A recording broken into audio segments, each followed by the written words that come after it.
durante mucho tiempo cuando me decían, usted está del otro lado del mostrador, yo decía no, porque si ponen un mostrador están poniendo mercancía y si ponen mercancía están poniendo dinero.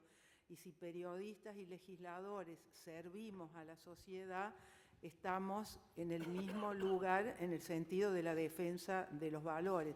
Por supuesto, no se me escapa que después la función del periodista es una función fundamental también de control a la política, pero me gusta insistir con esta idea de que si se comparten los valores, si se comparte sobre todo lo que la Constitución consagra en este derecho fundamental, que es la madre de todos los derechos, que es la libertad de decir, con libertad solo vamos a poder decir que nos falta el pan, que nos falta el trabajo, o, como podemos decir, que vemos amenazada la libertad. De modo que es inevitable que yo haga referencias de tipo personal mirando hacia atrás. Recuerdo que la primera acción como legisladora fue hacerme eco de una denuncia que hacían los periodistas, está aquí Daniel Santoro, que le intervenían su mail y había varios periodistas que tenían intervenidos sus correos electrónicos. En su momento generó un gran escándalo, había una gran preocupación. Pusimos el tema en debate, vino un ingeniero electrónico, probó que la mitad de los legisladores también tenían los teléfonos intervenidos, y la verdad que si uno piensa que ese escándalo de la época por lo menos pudo activar el debate de la ley que equiparó los delitos de invadir los correos electrónicos, que se equipara al delito de invadir los correos postales, las cartas, es decir, uno ha avanzado, pero por otro lado bien podemos decir que se ha naturalizado que se intervengan los teléfonos y tenemos casi como incorporado en el lenguaje, es decir, tiene el teléfono pinchado cuando eso es un delito, y nosotros en nuestra forma de hablar de alguna manera naturalizamos también el delito. 10 años después hemos visto el mismo periodista que motivó que nos hiciéramos ecos de esa denuncia, ver un funcionario que rompe de una manera escenográfica y dramática un periódico, y entonces si tomamos la simbología uno puede decir, bueno, entre esto y esto se naturalizó y mucho peor se devaluó, en el sentido de que ya un funcionario no tiene ningún tipo de inhibición social, de eso no se debe hacer. Pero bueno, de todos modos yo creo sinceramente que estos problemas nos han puesto en evidencia todo lo que tenemos que trabajar. Me parece que esta ha sido una década también en relación a la libertad de expresión, que creíamos que la democracia se definía nada más que por votar, y hoy sabemos que la democracia es mucho más que eso. Hay una idea democrática que siempre perdemos de vista, en el sentido de la legitimación de los conflictos, en el sentido de que los derechos no los conceden los gobernantes lo que tienen que hacer es garantizar esos derechos, y hemos visto cómo en nuestro país también de alguna manera se ha naturalizado esta estigmatización que hay en relación a la prensa, algo que uno no ve en otros países, o por lo menos no los ve en la región, que también tengamos naturalizado la estigmatización de la prensa. 10 años atrás también se inauguró una forma de comunicación, el atril, es decir, ya vino a cancelar la mediación de la prensa. Los medios precisamente son los que median entre la información del Estado y la información de la ciudadanía, de modo que esta forma directa de comunicación, bueno, también tuvo muchos pedidos de informe preguntando por qué se elegía esta forma de comunicar, que es una forma antidemocrática, porque la mediación de la prensa es fundamental para cumplir con este derecho ya superado ampliamente como derecho colectivo, que es el derecho que tiene la sociedad a ser informada. Pero si esto vale para el periodista que no puede tener la conferencia de prensa, que no puede repreguntar, porque tampoco hay una ley de acceso a la información que garantizaría también, jerarquizaría su trabajo, tampoco la reconocemos en el trabajo legislativo donde no se responden los pedidos de informe. De modo que ahí vemos siempre cómo hay una unión entre la función, aunque después se separen, por el control que tiene que ejercer el periodismo, vemos que de alguna manera hay un trabajo conjunto que es bueno hacer, y este es el sentido de que estén todas las organizaciones de la sociedad civil representadas en este día, para evaluar no solo la década, sino decir cómo ellos han sido fundamentales. Yo ya me han escuchado, voy a repetirlo como metáfora, pero creo que las leyes buenas o los debates que se ponen en evidencia es cuando la ciudadanía golpea las puertas del Congreso y nos advierte sobre todo lo que nos está faltando, sobre todo lo que tenemos que legislar, o por lo menos tenemos que también denunciar en el no cumplimiento de los derechos. Antes de leerles lo que nos ha enviado el relator de libertad de expresión de la OEA, me gustaría también decir brevemente, hacer algunas consideraciones a lo largo de estos 10 años, que estaban bien diseñados al inicio de lo que iba a ser. Después vino el debate de la ley de medios, que fue un debate que de alguna manera impidió que esto que estamos asentados ahora construyendo confianza, sabiendo que tenemos que trabajar juntos en una cantidad de temas, un aspecto que en la época se entendía menos y que a mí me gustaría insistir. Todavía tenemos un sistema representativo y federal, es decir, que las leyes deben debatirse en este Congreso. Las leyes son democráticas no porque las apruebe una mayoría, sino porque cada artículo de la ley garantiza democracia. Cada uno de nosotros hará su balance de lo que ha significado la ley de medios.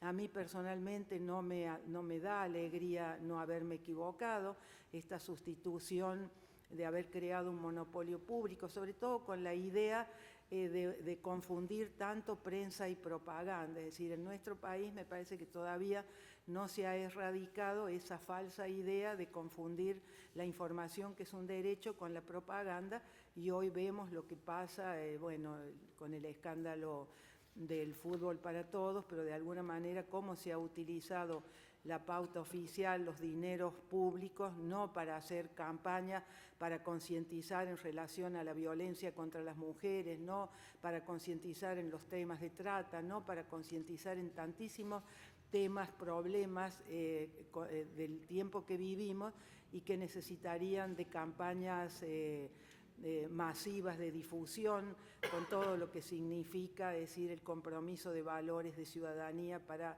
tanto decimos paradigma y la cultura, pero la cultura es como una masa, es orgánica, la vamos amasando entre todos, y para eso el tiempo es fundamental, y para eso son fundamentales las campañas de difusión masiva. Por eso es importante que los medios públicos no sean medios de gobierno, sí sean medios de la ciudadanía, sean medios del público, porque ahí también hay otra definición que a veces perdemos de vista en este falso debate, si periodismo militante o no militante. El periodista siempre es empleado del público, no es un empleado público. Por definición, por ser el que media entre el Estado y la ciudadanía, por la función que cumple, y sobre todo algo que también se pierde de vista, el periodista debe ser una de las actividades más protegidas constitucionalmente, es decir, que no está obligado a decir su fuente, eso lo protege de los tribunales. Acá no tenemos la cláusula de conciencia, que es mi gran frustración personal de no haber conseguido que esta ley salga. Este es otro tema, que es lo que protege al periodista de la empresa. Han ido cayendo leyes de desacato, cayeron las leyes de calumnia e injuria, pero ahora tenemos esto de que me gustaría que nos sensibilicemos todos y que podamos decir algo en relación a lo que ha pasado en Formosa, donde van a ser demandados con dinero periodistas que solo le dieron micrófono a un ciudadano que hizo una denuncia contra el gobernador. Y ahí vemos que hay otra carencia, que es que no hayamos podido trabajar en el Código Civil la real malicia que protegería a estos periodistas. Ya no tenemos el delito de calumnia e injuria, pero sí ahora vamos a tener una espada de Damocles en el sentido del dinero que puede funcionar como la peor de las censuras. Y el tema de la cláusula de conciencia, que es una defensa que tiene el periodista en Europa desde el inicio del siglo pasado, ahora con todos los movimientos que va a haber y que ya está habiendo, uno ve las denuncias que ha hecho FOPEA y cuando se mira hacia atrás y vemos que todos estos medios, que en realidad no eran empresas periodísticas, sino porque tenían pauta oficial, se convertían en empresas de propaganda o de apoyo al gobierno. Por supuesto que va a haber ahí un gran movimiento y los principales damnificados van a ser los periodistas, que no solo corren el riesgo de quedarse sin trabajo, sino que siquiera tienen una protección legal, que como puede ser la de la cláusula de conciencia, que les confieso que es mi gran frustración legislativa y confío que vamos a poder impulsarla hacia adelante. También he aprendido que es una cuestión de tiempo.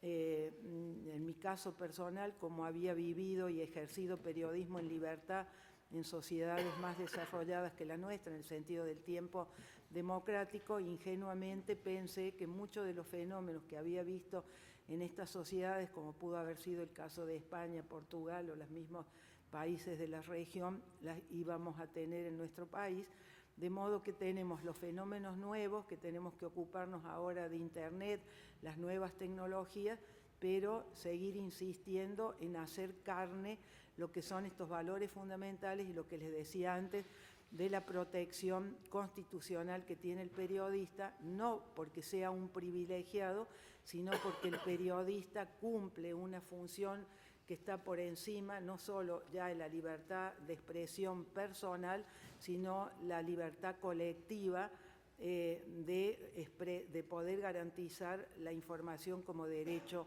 a la ciudadanía. Como no quiero extenderme mucho, después me gustaría que pudiéramos hacer un diálogo. Quiero leerles lo que nos ha mandado el relator de libertad de expresión de la OEA, Edison Lanza, que es reciente, es decir, creo que está desde hace pocos meses, ¿no?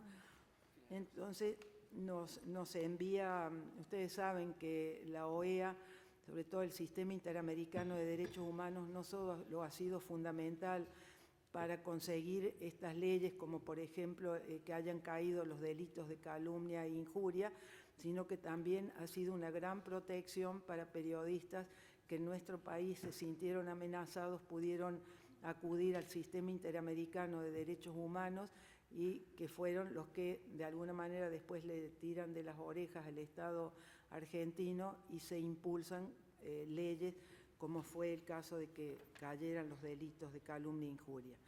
Nos dice el relator: estimados y estimados integrantes del Congreso de la República Argentina, periodistas y comunicadores e integrantes de las organizaciones de la sociedad civil, de mi mayor consideración, he recibido con honor la invitación cursada gentilmente por ustedes a los efectos de participar en la charla-debate que están celebrando en la jornada de hoy en ocasión de un nuevo aniversario del Día del Periodista en Argentina.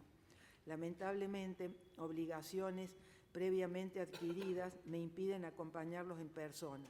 Sin embargo, no quiero dejar pasar la oportunidad para saludar esta iniciativa que renueve el compromiso de legisladores, comunicadores y la sociedad civil organizada con las y los periodistas, pero en particular con la función fundamental que el periodismo cumple en una sociedad democrática.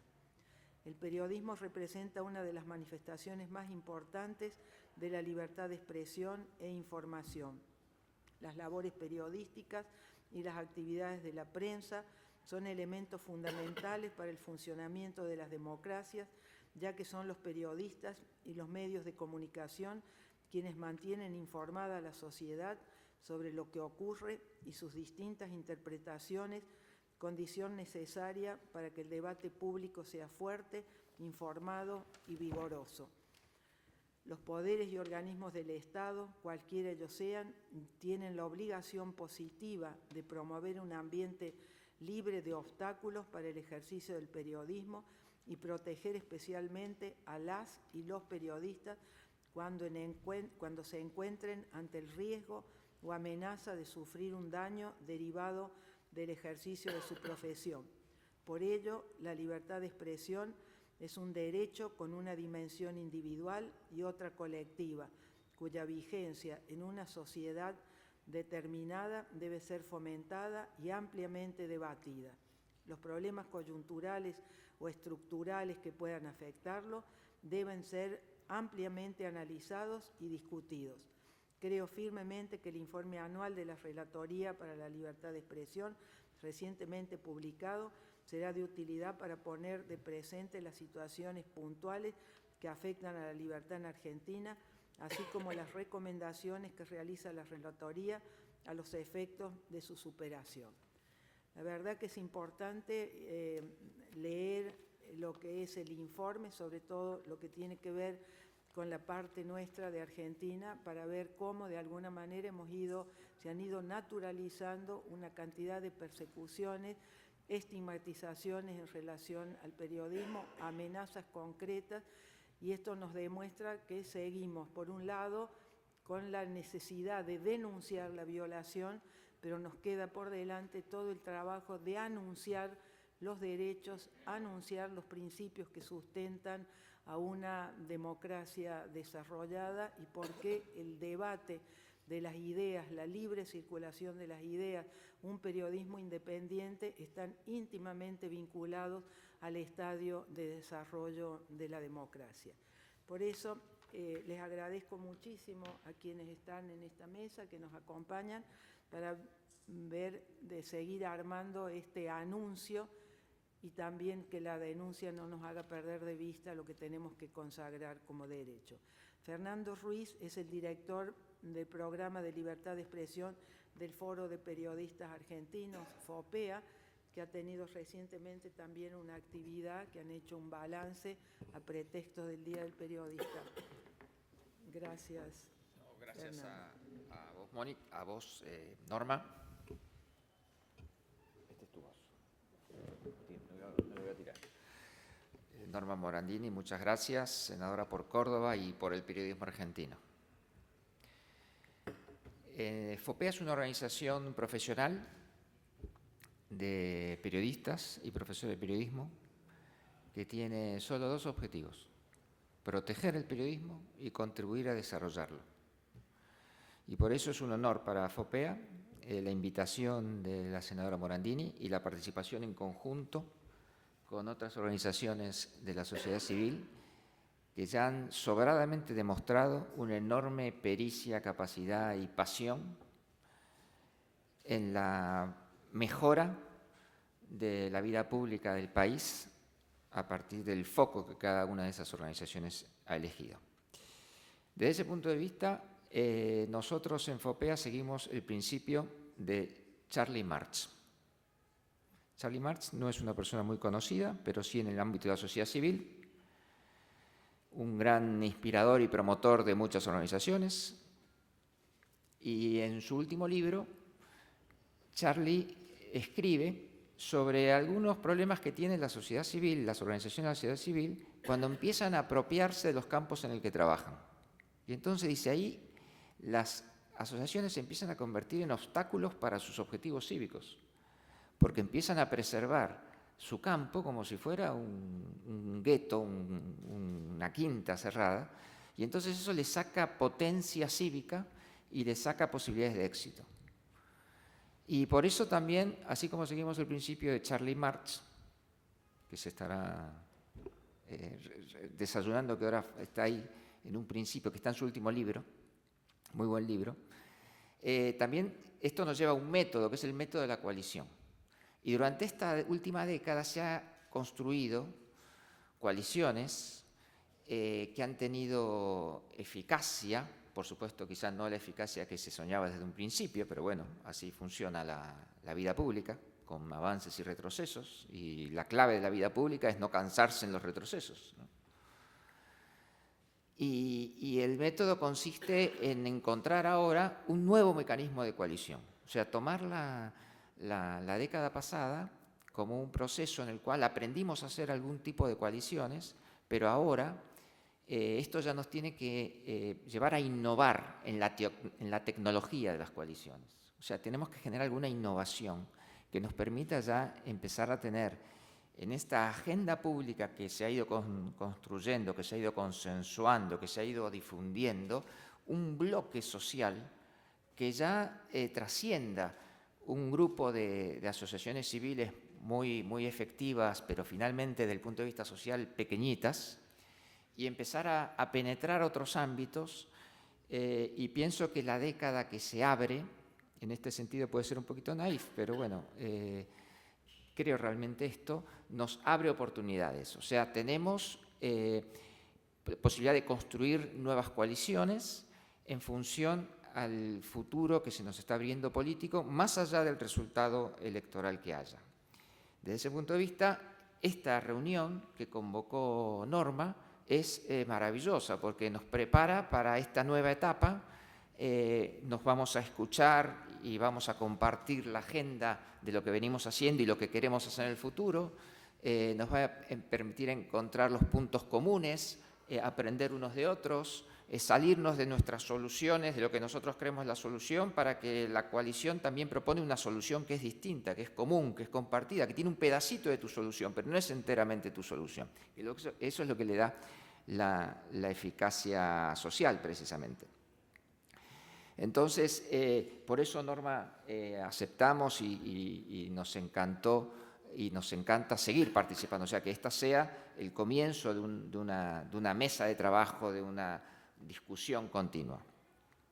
FOPEA, lo que ha aprendido en estos años sobre libertad de expresión, FOPEA nace a fines del 2002 y desde entonces, informalmente y luego más formalmente, trabaja todo lo que tiene que ver con libertad de expresión, relacionado con el periodismo. Y a medida que FOPEA ha crecido en estos años, hasta llegar a tener alrededor de 400 socios en todo el país, ese crecimiento ha sido también yo diría, un despliegue de una organización que aprende. Y entonces no hemos crecido en vano, sino que hemos crecido aprendiendo. Y los socios nuevos de los distintos lugares del país, los socios nuevos de nuevos tipos de medios, nos han empezado a enriquecer nuestra agenda de libertad de expresión. Ya tengo muy pocos minutos, así que simplemente voy a enumerar algunos puntos de la agenda. Nuestro principal aprendizaje, para reducirlo hacerlo muy breve, es que hay dos mordazas principales en el periodismo argentino. Y a veces estas mordazas se superponen. Una es algunos dueños de los medios de comunicación. Es una mordaza muy fuerte. Dueños de medios de comunicación, algunos dueños de medios de comunicación, que construyen medios de comunicación por las razones incorrectas. O sea, se acercan al periodismo no para hacer periodismo, se acercan al periodismo para hacer política, se acercan al periodismo para hacer negocios, se acercan al periodismo para hacer favores, y entonces esos dueños construyen medios de comunicación que en el interior son corralitos muy estrechos donde no se puede hacer periodismo. Entonces, el periodista que llega a esa redacción, más allá del tipo de leyes que tengamos, ya desde el vamos tiene una posibilidad muy limitada de hacer periodismo. Por supuesto, hay dueños privados y hay dueños públicos. El Estado también es dueño de medios de comunicación. En la agenda futura de FOPEA queremos trabajar para tratar de mover un poquito la frontera con estos dueños que les cuesta tanto entender el periodismo y permitir que hagan en sus redacciones periodismo, y también con los medios públicos. Pensamos que, otra vez, a partir de diciembre, pero ya ahora, el tema de los medios públicos va a ser muy relevante. O sea, el tema de los dueños, de los estados como dueños de medios, que en sus redacciones generan esos corralitos tan estrechos, creo que vamos a tener una oportunidad. Realmente creo que vamos a tener una oportunidad. Los nuevos, para empezar, los candidatos a presidentes tienen una agenda un poquito más republicana, incluso Daniel Scioli desde el kirchnerismo, pero es una agenda republicana que no van a hacer ellos por propia voluntad. O sea, se la tenemos que arrancar. O sea, creo que no van a ser ellos los que presenten una propuesta estilizada de organización de medios públicos, no van a ser ellos los que presenten, me puedo equivocar, ¿no? Ojalá me equivoque, pero mi impresión es esa, que presenten una organización estilizada de cómo distribuir de forma no arbitraria la publicidad oficial, que hagan que avancen el proyecto de acceso a la información, aunque me encantaría equivocarme. Pero yo pienso que están más disponibles para que nosotros los presionemos, para que nosotros se las podamos de alguna forma formar e incentivar o generarle los incentivos sociales y políticos para que la saquen. Nosotros con respecto a la publicidad oficial, que sería la segunda mordaza, la primera serían los dueños y la segunda la mordaza. O sea, imagínense cuando en una redacción se juntan las dos mordazas, ¿no? Un dueño que no quiere hacer periodismo y una dependencia enorme de la publicidad oficial. Ahí hay periodistas que no están pudiendo ejercer el periodismo, desgraciadamente. Con la publicidad oficial nosotros tenemos una visión que intenta no demonizarla, porque la publicidad oficial sostiene posiblemente el 70% del trabajo periodístico nacional. Entonces, la publicidad oficial es subsidio al trabajo periodístico. El problema es que es también control al trabajo periodístico. Entonces, lo que nosotros trabajamos y queremos encontrar propuestas y soluciones realistas, tenemos que buscar soluciones realistas para poder sostener el subsidio de la publicidad oficial, sin que esto sea una dilapidación de fondos públicos tampoco, porque nos interesa también no ser cómplices de la dilapidación del dinero de los ciudadanos, pero que también sostenga el trabajo periodístico. Nosotros, si demonizamos la publicidad oficial y supongamos que cortamos el chorro de la publicidad oficial y establecemos una legislación muy dura con la distribución de publicidad oficial, cortamos el chorro de la publicidad oficial y dejamos al 70% de los periodistas sin trabajo. Por lo tanto, nosotros tenemos que encontrar esta conciliación. En algunas jurisdicciones se ha intentado hacer nuevas normas que han funcionado parcialmente, pero después finalmente termina siendo como uno intenta intervenir en una pelea matrimonial, ¿no? Donde tampoco los periodistas están muy de acuerdo con las normas que les cayeron para regular la publicidad oficial. Seguimos algunos casos con mucho interés, como puede ser el caso de Entre Ríos, especialmente en algunas localidades, donde desde cooperativas de periodistas han sido capaces de exigir publicidad oficial, y eso termina financiando lo que es nuestra situación idílica, ¿no? Lograr que la publicidad oficial sostenga un trabajo periodístico de calidad. Eso para nosotros es nuestra situación idílica. Pero tenemos que llegar ahí, y eso tenemos que ser muy cuidadosos y buscar entonces soluciones muy realistas. Esos serían nuestros temas principales, ¿no? Los dueños y, por otro lado, la publicidad oficial. Y después la agenda que compartimos con el resto de las organizaciones, que tiene que ver, por supuesto, con el acceso a información pública. Otra vez creemos que hay una oportunidad. Ahí está Daniel Santoro, que es un gran líder en el impulso de este proyecto, y esta oportunidad hay que aprovecharla a full, pero otra vez con un bloque social, tratando de acercarnos al movimiento social y a los sectores políticos, a todos los sectores políticos, demostrándole cómo esto tiene que ver con la pobreza, esto tiene que ver con la calidad del ambiente, tiene que ver con todos los grandes bienes públicos que queremos preservar, no solo con el derecho, el derecho de los periodistas, ¿no? Así que yo creo que en eso compartimos muchísimo.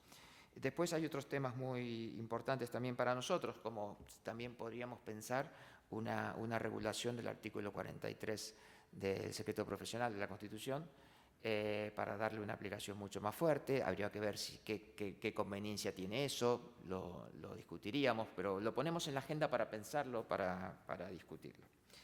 También queremos ponerle un tope a las indemnizaciones en las demandas civiles, para que no haya pedidos millonarios de reparación por parte de partes afectadas que después pongan en riesgo la continuidad de un medio de comunicación, como ha pasado.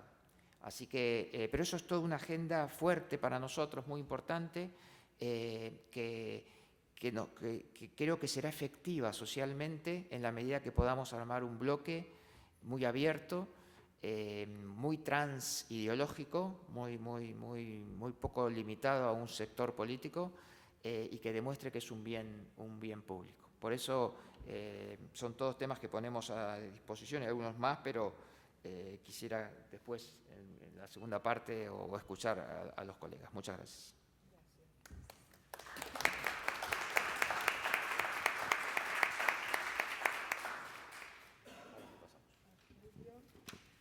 Julio Rivera, miembro de la Junta Directiva de la Asociación por los Derechos Civiles, ADC. Buenos días, muchísimas gracias, senadora Morandini, por la invitación. Es un placer estar aquí con ustedes. Bueno, yo siguiendo un poco lo que estuvo analizando Fernando, la agenda de la ADC está estructurada ha estado estructurada estos últimos 10, 15 años sobre 3 pilares fundamentales en materia de libertad de expresión. En primer lugar, un tema que ya ha sido mencionado en esta mesa, ha sido uno de los temas principales de la ADC, es el tema de la asignación de la publicidad oficial. Como bien decía Fernando, no es un tema de estar a favor o en contra de la publicidad oficial, sino de determinar criterios objetivos a los fines de su asignación. O sea, lo que ha encontrado la ADC en diversos estudios que ha realizado es que hay una asignación de la publicidad oficial en función de criterios ideológicos partidistas, o sea, en función del punto de vista que promueve o no promueve un determinado medio, y que se trata de una práctica que constituye una forma de censura indirecta en los términos del artículo 13 de la Convención Americana de Derechos Humanos. Cuestión que, por cierto, ha sido aceptada esta interpretación por la Corte Suprema en diversos fallos.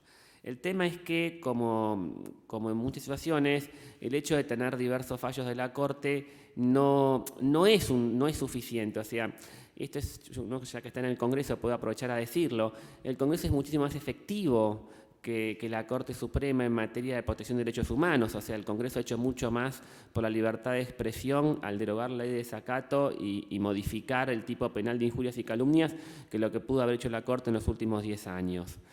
Simplemente porque las leyes son generales, ¿no? Y los casos son concretos, con lo cual los efectos de las decisiones de la Corte son mucho más limitados. Por lo tanto, lo que ha siempre promovido la ADC es el dictado de una ley en materia de publicidad oficial. O sea, es fundamental tener criterios claros y objetivos que determinen cómo se va a asignar, en función de qué parámetros se va a asignar la publicidad oficial, ¿no? Teniendo especialmente en cuenta, bueno, a qué tipo de público quiero acceder, a qué tipo de público este medio accede, etc. Teniendo también particularmente en cuenta la transparencia en materia de asignación de publicidad oficial, o sea, que se publiquen los presupuestos, que se informe cómo fue efectivamente gastado ese presupuesto, y obviamente asegurar algún tipo de control externo, especialmente por parte del Poder Legislativo, que efectivamente controle los gastos que se realizan en materia de publicidad oficial. O sea, además lo que ha detectado la ADC, de que se trata de prácticas de censura indirecta que comprenden tanto al gobierno nacional como al gobierno provincial, los gobiernos provinciales. O sea, se trata de una práctica extendida que va mucho más allá de un determinado gobierno, de un determinado partido, ¿no? El uso político partidista de la publicidad oficial. La ADC incluso ha sugerido establecer restricciones en materia de publicidad oficial, como hacen España o Canadá, por ejemplo, durante las competencias electorales, ¿no? A los fines de evitar ese desbalance, porque esto ya es a título personal mío, ¿no? Ese desbalanceo que hay entre que, por un lado, hay restricciones al financiamiento de los partidos políticos, pero por otro lado hay algunos candidatos que tienen la ventaja de poder gastar ilimitadamente en materia de publicidad oficial, ¿no? Que eso genera un desbalanceo bastante preocupante. Por eso es que la ADC ha propuesto seguir los modelos de Canadá, de España, de establecer algún tipo de limitaciones o restricciones a la publicidad oficial durante las campañas electorales. el segundo pilar de la ADC en materia de libertad de expresión, esto también ya ha sido mencionado por Fernando, es el tema del acceso a la información pública. O sea, todos sabemos que es una de las deudas más grandes del Congreso argentino, que es uno de los pocos países de América Latina que todavía no tiene una ley de acceso a la información pública, que se han perdido ya 2 oportunidades, habiendo tenido proyecto con media sanción en los últimos 10 años. El derecho a la información pública no solo es un tema de libertad de expresión, es un tema fundamental para asegurar la vigencia efectiva de otros derechos. ¿No? Esto es una cosa que la ADC ha venido repitiendo constantemente. O sea, si yo quiero controlar la política de salud reproductiva del gobierno, yo quiero controlar la política de educación del gobierno, la política de vivienda del gobierno, tengo que tener acceso a la información pública, acceso a los datos que tiene el gobierno en esas áreas, ¿no? Por lo tanto, el acceso a la información pública no solo es un tema de libertad de expresión, es un tema de vigencia efectiva de los derechos económicos, sociales y culturales de los ciudadanos. Y la tercer pata, o el tercer pilar en materia de libertad de expresión de la ADC, especialmente en los últimos años, ha sido el tema de Internet. La ADC ha presentado diversos amicus en las causas en las que se va a ser responsable a los intermediarios en los contenidos, enfatizando que, en principio, el único responsable por los contenidos de Internet debe ser el autor. O sea, que la libertad de expresión impide castigar al intermediario simplemente cuando se limita a subir o recoger un determinado comentario o un determinado link o un determinado sitio web en la red. Criterio que finalmente fue aceptado por la mayoría, en el caso de Belén Rodríguez, por la Corte Suprema, pero bueno, como todos sabemos, seguimos teniendo, Argentina todavía no tiene una ley que regule específicamente estos supuestos, ¿no? La responsabilidad de los intermediarios y otros supuestos de Internet. En el mismo sentido, en materia de Internet, la ADC ha expresado alguna preocupación por la creación de organismos administrativos con facultades para remover contenidos. Creemos que este es un tema que a futuro va a ser muy importante. Hay que tener mucho cuidado. Como dijo la Corte Suprema en el caso de Belén Rodríguez, la remoción de contenidos es una forma de censura. No digo que tenga que estar absolutamente prohibida por la Constitución la remoción de contenidos, pero tiene que ser algo tremendamente excepcional y no puede quedar a cargo de organismos administrativos que no sean independientes y autónomos del gobierno de turno. O sea, hay que asegurar. Uno de los puntos que más ha enfatizado la ADC en algunos proyectos de ley que han estado circulando es tratar de establecer mecanismos de alguna forma para asegurar la independencia y la unidad técnica de los integrantes de la autoridad de aplicación que van a tener estas facultades. O sea, facultades que si son aceptadas jamás podrían quedar exentas de control judicial, por ejemplo, ¿no? Lo que ha visto la ADC en los últimos años es que a veces se promueve con demasiada facilidad la creación de organismos con facultades muy amplias de remover contenidos en Internet. Por último, para terminar, ya que la senadora ha hecho una referencia al caso Formosa, yo quería comentar simplemente que el caso Formosa, que han condenado a 2 millones de pesos a pagar simplemente por limitarse a difundir un comentario telefónico, aparentemente. En realidad la Corte ya ha resuelto un caso prácticamente análogo en el 2007, Martínez Vergara, en donde un periodista radial difundió una carta anónima que la leyó y la Corte dijo que se aplicaba la doctrina Campillay, que el periodista se había limitado a leer un documento y sin tomar partido por el mismo. Pero acá está el problema de lo que les decía al principio, ¿no? El fallo de la Corte de Martínez Vergara tiene efecto respecto del señor Martínez Vergara, pero no tiene efectos erga omnes. Y lamentablemente, como decía la senadora, se ha perdido la oportunidad en el Código Civil de recoger algunas de estas doctrinas constitucionales que se ha venido desarrollando de forma consistente por los últimos 30 años por la Corte, ¿no? O sea, no hay una letra en el Código Civil sobre Campillay, no hay una letra en el Código Civil sobre real malicia. Lamentablemente se ha perdido una oportunidad y bueno, uno de los problemas que trae no tenerlo legislado es que obviamente muchos tribunales no se sienten obligados por los fallos de la Corte, sino simplemente por la ley del Código Civil que no recoge ninguna de estas doctrinas. Por lo tanto, como para concluir, creemos desde la ADC que hay muchísimas tareas pendientes que se podrían desarrollar desde el Congreso en materia de publicidad oficial, en materia de acceso a la información, en materia de Internet, bueno, que pueden constituir muchos de los debates interesantes en este ámbito. Muchas gracias. Gracias. Gracias, Julio. Rosario Pavese, directora de Instituciones Políticas y Gobierno del Poder Ciudadano. Muchas gracias. Bueno, muchas gracias por la invitación, antes que nada. Poder Ciudadano es una organización que tiene 25 años, si bien no se focaliza estrictamente su misión en la defensa de la libertad de expresión, sí trabajamos por el fortalecimiento de las instituciones democráticas, por ende nos toca muy de cerca el tema de libertad de expresión, pero enfocado desde un punto de vista, por ejemplo, de la interrelación de lo que son los recursos del Estado, la competencia electoral y la libertad de expresión. Acá los dos compañeros que hablaron antes mencionaron el tema de la publicidad oficial. Para nosotros ese es un tema central que venimos trabajando hace años también junto a la ADC. Y es un tema que hoy, en estos meses, está especialmente de relevancia porque con una campaña que ya comenzó, más allá de lo que diga la ley, y esa es una deficiencia que tenemos también en relación a la competencia electoral, toma demasiada relevancia, lamentablemente, el tema de la publicidad oficial. Tenemos reiteradas demostraciones de distintos funcionarios de distintos niveles de gobierno haciendo uso de la publicidad oficial para hacer campaña y lamentablemente, como decía Fernando, es algo que no diferencia colores partidarios ni niveles de gobierno, es una práctica que está sumamente instalada y creo que tiene que ver con una concepción que seguimos teniendo de modo retrógrado y anticuado de lo que son el uso de los recursos públicos.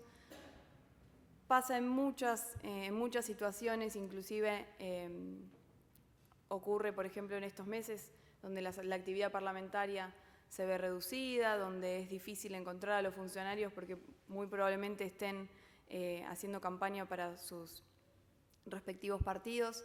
Con la publicidad oficial específicamente, nosotros en el año 2008 hicimos una de las primeras bases de datos abiertas porque logramos que el Estado Nacional nos entregue 8 años de publicidad oficial de cada una de las contrataciones que habían ocurrido en esos 8 años en un formato, si bien complicado porque era base de datos, logramos procesar información, crear la primera base de datos de publicidad oficial. Nos duró poco porque al año siguiente ya el Estado cambió la forma de entrega de la información y esa es una de las prácticas que más obstaculizan para nosotros en el día a día el uso de la información pública, más allá de la deuda que ya mencionamos que tenemos con la ley. Estamos peor en cuanto a acceso a la información en materia de publicidad oficial. Hoy en día, desde el año 2013, que el Gobierno Nacional no publica en su sitio web los gastos en publicidad oficial. Nosotros pedimos reiteradamente, pero estos formatos van cambiando, cada vez se cierran más, el nivel de detalle es menor, entonces cada vez es más complejo saber en qué se gasta, por qué se gasta, ni hablar de lo que mencionábamos anteriormente acerca de cuáles son las campañas institucionales a las que se refiere esa publicidad oficial, que haya programas semestrales o anuales donde se informe cuáles van a ser las campañas establecidas, que se respete que la publicidad sea del organismo y no del funcionario que está emitiendo ese comunicado, los colores partidarios. La Ciudad de Buenos Aires tuvo un avance hace varios años, la legislatura aprobó una ley de publicidad oficial para la Ciudad de Buenos Aires, que se aprobó unánimemente, lamentablemente fue vetada después por el jefe de gobierno. Esa norma era interesante porque incluía, por ejemplo, la prohibición de que se usen los colores del partido para la comunicación institucional, algo que sabemos que en la Ciudad de Buenos Aires no se respeta, y esa norma terminó cayendo. A nivel nacional estamos lejos de debatir una norma de publicidad oficial y creo que tenemos de acá en adelante 10 años de muchísimo trabajo a nivel legislativo también, ya que estamos en este recinto. Nos debemos una norma de acceso a la información, pero no cualquier norma. La verdad es que nos da mucho miedo también que se apruebe cualquier ley de acceso a la información con tal de tener una ley, porque es importante que sigamos los parámetros establecidos por la ley modelo de la OEA, que la verdad es que marcó un camino bastante interesante en la región. Y volviendo al tema de los recursos públicos, porque me parece que cuando hablamos de libertad de expresión no podemos olvidarnos de las luchas de poder y cómo esos recursos públicos terminan influyendo en lo que es libertad de expresión y el ejercicio de otros derechos. Hemos retrocedido en cuanto a la publicidad de las declaraciones juradas normativamente. Nos debemos solucionar ese problema que también en el cual éramos adelantados en la región y hoy estamos un pasito atrás. Nos debemos una ley de publicidad oficial con criterios objetivos. En algún momento vamos a tener que charlar sobre la palabra tan tabú que es lobby y cómo se regulan las gestiones de intereses y las relaciones de poder dentro de los poderes del Estado y con los privados. Y por último quería mencionar dos cosas. Desde la sociedad civil estamos dispuestos, por lo menos desde Poder Ciudadano y entiendo que otras organizaciones también, a trabajar con cualquier gobierno que tenga ganas de avanzar en la reglamentación o en establecer prácticas más republicanas para regular la policía oficial. Lo hicimos en el municipio de Morón hace 2 años, donde se terminó sancionando una ordenanza mediante audiencias públicas y un proceso participativo. Se establecieron criterios, por ejemplo, como restricciones en el periodo electoral. Mencionaban ustedes también que desde el 2009 los partidos no pueden contratar espacios privados en los medios, pero sin embargo no hay una restricción de la policía oficial, ni tampoco de su contenido. Así que vemos muy positivo que al menos desde los gobiernos locales, si hay gobiernos interesados o gobiernos provinciales interesados en avanzar en este tipo de regulaciones, nos parece positivo, porque no es fácil regular la policía oficial y tampoco es fácil regular en materia de libertad de expresión, como ustedes deben saber mejor que yo, pero creemos que hay que ir dando pasitos y tener estos debates. ¿Policía oficial como subsidio o como policía oficial? ¿Cómo alentamos el desarrollo de los medios locales? Ponemos criterios tan restrictivos que dejamos afuera todas las radios comunitarias que no tienen la capacidad de tener las mismas condiciones que los medios grandes. Me parece que el debate es súper interesante y de algún modo tenemos que empezar, por más que vayamos dando tropiezos en el camino.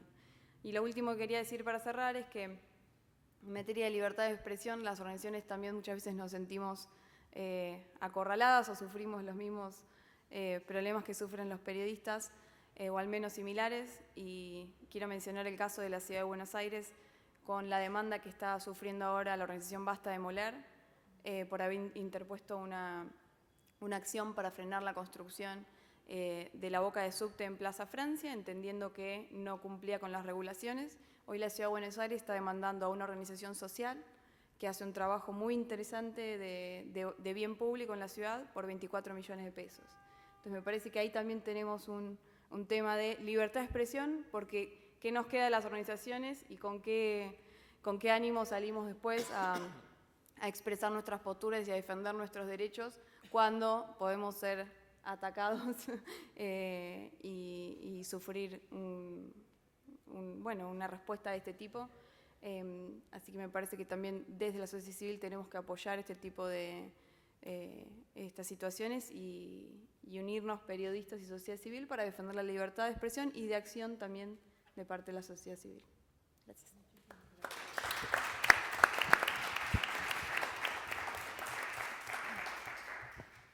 Sí, ahora Glenda Hecker, coordinadora del programa de justicia de CIPEC.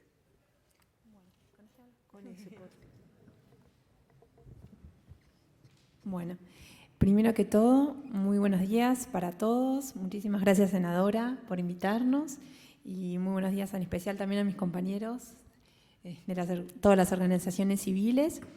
Desde CIPEC, del Centro de Implementación de Políticas Públicas para la Equidad, en el programa de justicia que yo coordino, nuestra agenda específica es acceso a la información judicial.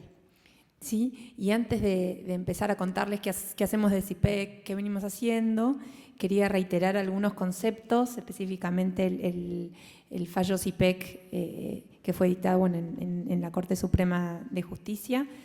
Por ahí digo algunas obviedades, pero me parece que este es un lindo ámbito para decir ciertas obviedades y quedarnos con conceptos. Bueno, El reconocimiento del acceso a la información como derecho humano ha ido evolucionando progresivamente en el marco internacional de los derechos humanos. El sistema interamericano ha cumplido en ello un rol fundamental, ¿sí? Tanto la Comisión como la Corte Interamericana de Derechos Humanos. El fallo Claude, ¿sí? Claude Reyes y otros versus Chile marcó un hito jurisprudencial al reconocer el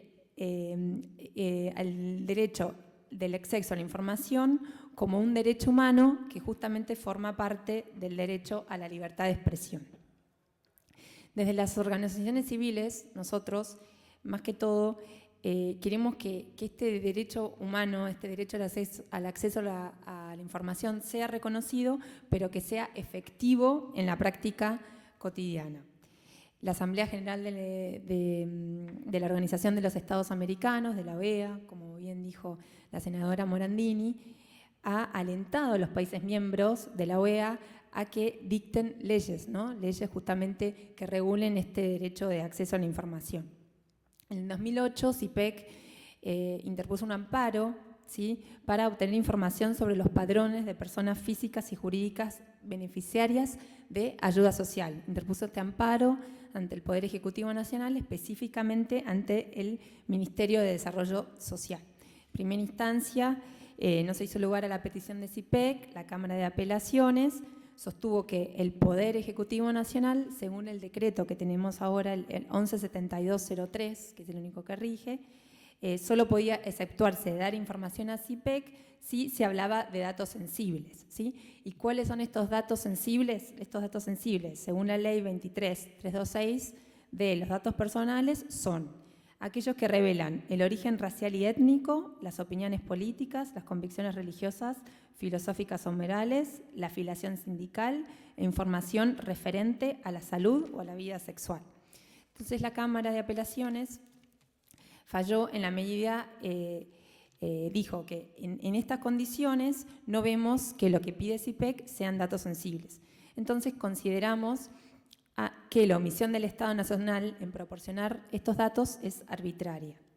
El Estado Nacional interpuso recurso extraordinario ante la Corte Suprema y la Corte Suprema, ¿cómo falló? Si bien lo que nuestro compañero decía que por ahí los fallos de la Corte no abarcan en su totalidad, es importante en lo que falla directamente en lo último, que la Corte falla en la necesidad de que nosotros tengamos una ley de acceso a la información. Lo voy a leer textual, dice así: el Estado debe dictar urgentemente una ley que, salvaguardando los estándares internacionales en la materia y la vigencia del principio de razonabilidad, regule de manera exhaustiva el modo en que las autoridades públicas deben satisfacer este derecho, ¿sí? Asimismo, la Corte en ese mismo fallo hizo mención, por ejemplo, a la Declaración de Principios sobre la Libertad de Expresión, que en el principio 4 dice que el acceso a la información en poder del Estado es un derecho fundamental de los individuos. Los Estados están obligados a garantizar el ejercicio de este derecho. También la Corte Interamericana, en el fallo Claude del que me mencioné antes, como bien también nos dijo nuestro compañero, tiene, dos patas, ¿no? Por un lado, el derecho individual de toda persona, descrito en la manera de buscar esa información, y por otro lado, la obligación del Estado, ¿sí?, de suministrar, de primero recibir esa información, ¿sí? Y si no puede, contestar a esta pregunta o a esta información, tiene que dar una respuesta fundamentada, ¿sí?, a la solicitud de esa denegativa. Básicamente esto como una pequeña introducción y decir cosas obvias para todos, pero bueno, desde CIPEC, desde nuestro programa, lo que nos focalizamos es en el acceso a la información judicial. La justicia es uno de los poderes que tiene menos escrutinio público, está muy cuestionada actualmente, y en una sociedad democrática la difusión de información es esencial, porque porque cuanto más cerca está de los ciudadanos, más la relación se hace horizontal entre los gobernantes y los gobernados. El acceso a la información aumenta la calidad de prestaciones gubernamentales y entre ellas la justicia. Asimismo, la transparencia de la justicia proporciona un triple beneficio. Mientras que el monitoreo ciudadano promueve mejoras en la gestión, la publicidad de actos facilita la rendición de cuentas y produce información veraz para diseñar políticas y tomar decisiones basadas en la evidencia. Por otra parte, me gustaría resaltar un poco el esfuerzo que hacen organismos judiciales en publicar datos. Pero, ¿qué pasa con estos datos? Estos datos no siempre son suficientes y no siempre están completos. Entonces, ¿cómo podemos hacer, cómo pensamos nosotros del programa para reducir esta brecha en lo que existe y lo que es accesible? Entonces, es fundamental que los organismos judiciales adopten una actitud proactiva y que publiquen la información de manera completa, en un tiempo razonable y en formatos abiertos. Por ahí también voy a decir una novedad, pero ¿qué es formatos abiertos? ¿Qué es esto de Open Data, ¿no? Según los estándares de Open Data, del Open Knowledge Foundation, publicar en formatos abiertos tiene que tener 4 características fundamentales. Que los datos estén accesibles, que se puedan reutilizar, que no haya discriminación y que estos datos sean sostenibles. ¿Qué significa con que sean accesibles? Que la información generada por el Poder Judicial debe estar disponible en un todo, a un costo de producción razonable y preferente disponible para su descarga de Internet. Reusabilidad. Los datos deben estar en formato que permitan su reutilización. Redistribución e integración de otros datos para facilitar el uso interactivo de la información. No discriminación. No debe haber discriminación en términos de esfuerzos, de personas o grupos para utilizar o reutilizar la información. Tampoco sujetos a copyright. Sostenibilidad, esto es muy importante. Es particularmente relevante considerar si los beneficios de una actividad o programa pueden continuar en el tiempo, más allá de quién los implemente. Eso es fundamental. Los datos en las páginas tienen que estar actualizados, deben conservar la periodicidad de actualización y contar con los procesos estandarizados. Desde el programa investigamos los poderes judiciales en una primera etapa de investigación de Argentina, Chile y Uruguay, y en una segunda etapa de Brasil, México, Perú y Costa Rica. Y sacamos varias diferencias entre los países, pero varias conclusiones compartidas fueron que habría que incrementar la cantidad y calidad de datos publicados en sus páginas de Internet, que aún no se publican datos en los poderes judiciales en forma abierta, que decidieron publicar más información como parte de una política de transparencia activa, más que por una cuestión de rendición de cuentas o de mejora en la gestión judicial. Deberían utilizar sistemáticamente los datos para elaborar su política y rendir cuentas a la ciudadanía. Y por último, deberían implementar la publicación de datos a través de formatos totalmente abiertos que promuevan su reutilización. Bueno, por último, lo que me faltaba decir es que no es realmente todo tan negativo. Los poderes judiciales avanzaron en una medida en publicar su publicación. Desde CIPEC hicimos un índice de acceso al Poder Judicial de las provincias y realmente ahora estamos haciendo un segundo índice y tuvimos mucha repercusión. Nos llamaron de los poderes provinciales judiciales para mejorar su política de publicación. Están muy interesados. Y también en nuestra región latinoamericana, el programa fue en mayo a la 3ª Conferencia Mundial de Datos Abiertos y es una de las regiones donde más se propaga y se promueven esta forma de publicar la información. Bueno, nada más. Muchas gracias.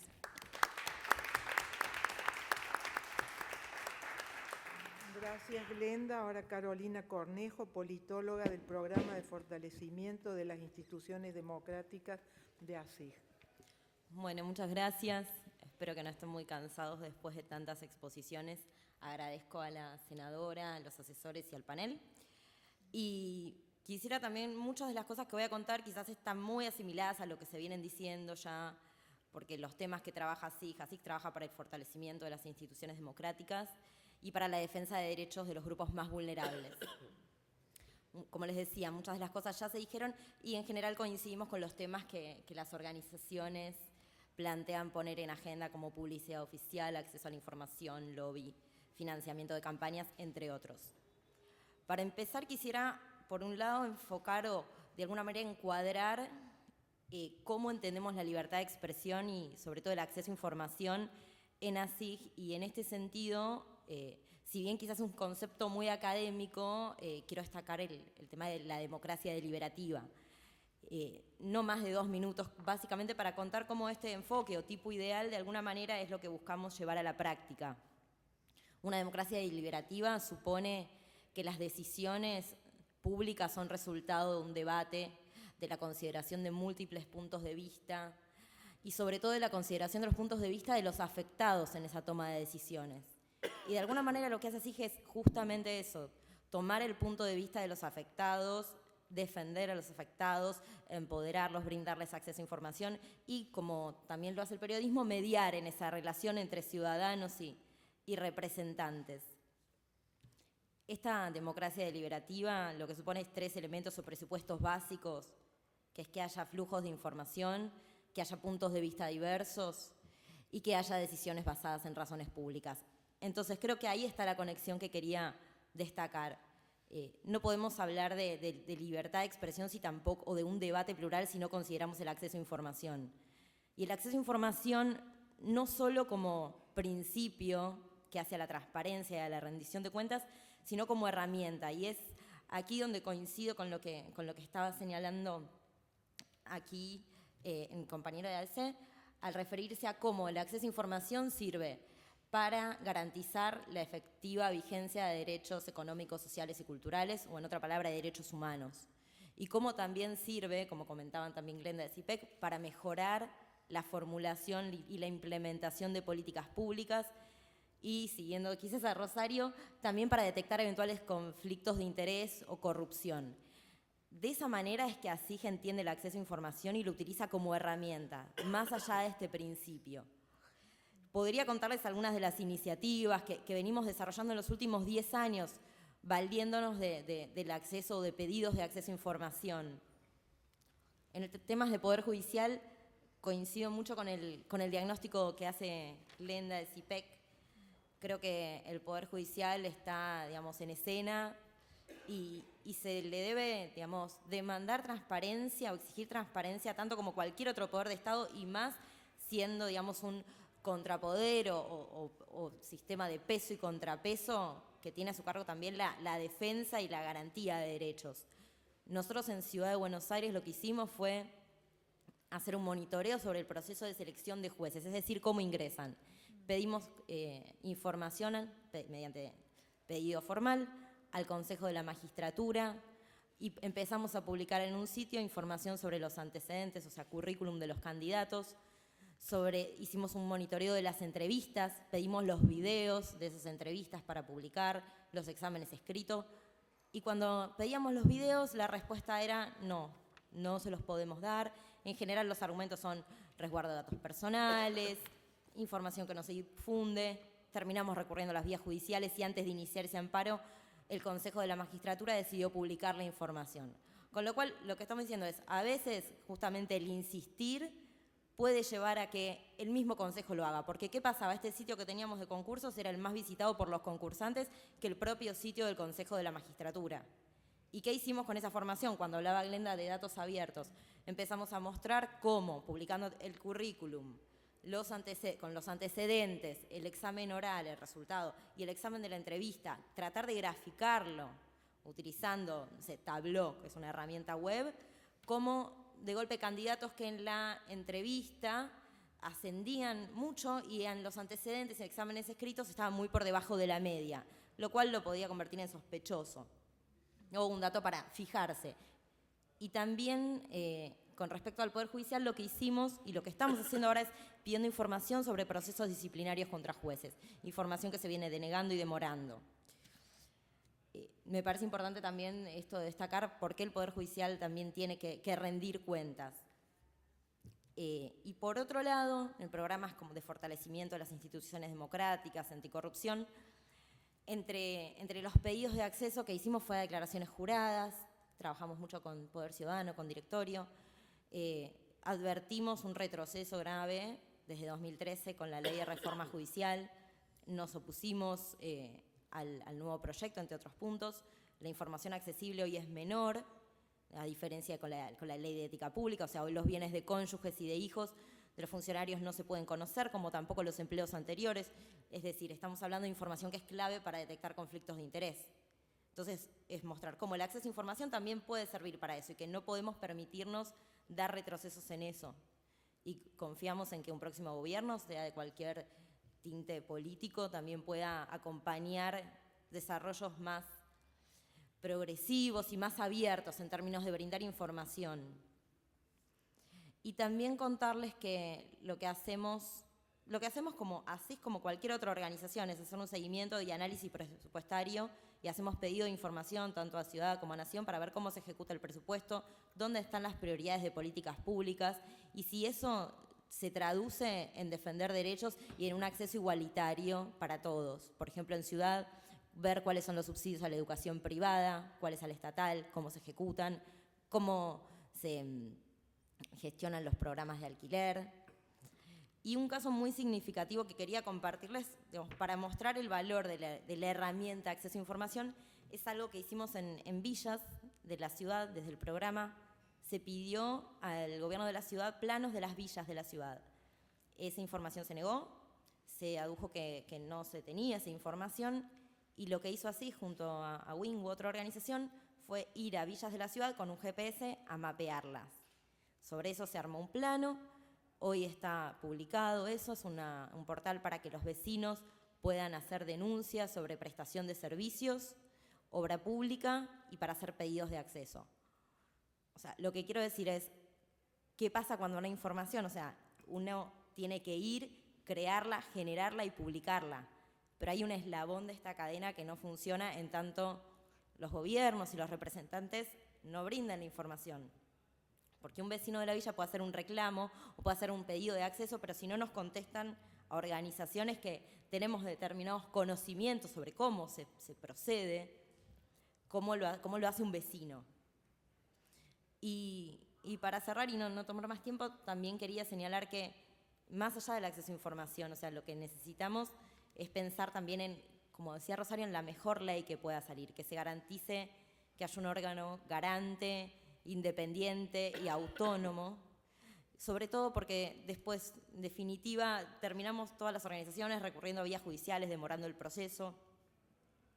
Y también otro de los temas que no quería dejar de mencionar era lo de publicidad oficial, que creo que ya se mencionó, pero creo que también deberíamos enfocarnos en eso y en el fortalecimiento de los organismos de control y sistema de rendición de cuentas, porque si bien son externos a la administración, también deben rendir cuentas. La CIGEN dejó de publicar en su página web los informes de auditoría, lo cual es un retroceso. Así que creo que también deberíamos pensar en eso y en llevar a que desde el Congreso también se designen los responsables o haya acuerdos para la Defensoría, entre otros órganos, fortalecer el sistema en general. Y bueno, eso, muchas gracias.